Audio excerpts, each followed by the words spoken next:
Hey everyone!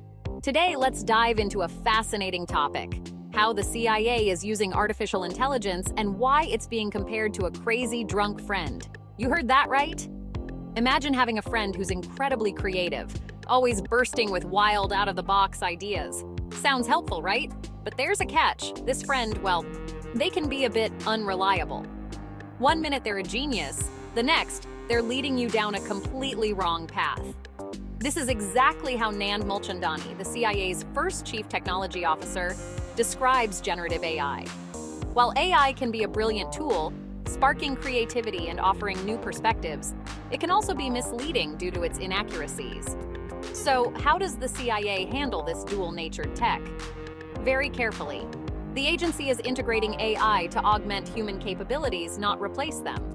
It's all about enhancing the expert analysis done by human intelligence officers, ensuring that AI tools complement their skills rather than overshadowing them.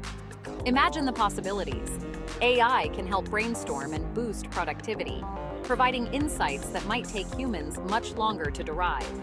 However, as Mulchandani points out, it's crucial to wield these algorithms properly. In the wrong hands or used in the wrong way, they can be damaging. The urgency is real. Our adversaries aren't sleeping. They are already using AI-generated deepfakes to undermine U.S. interests. This makes the CIA's careful, strategic use of AI not just a matter of efficiency, but a crucial competitive edge in safeguarding national security.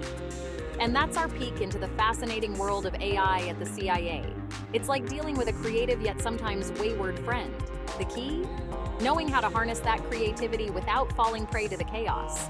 Thanks for tuning in. Make sure to like, subscribe, and hit the bell icon for more insights on how tech is transforming our world. See you in the next video.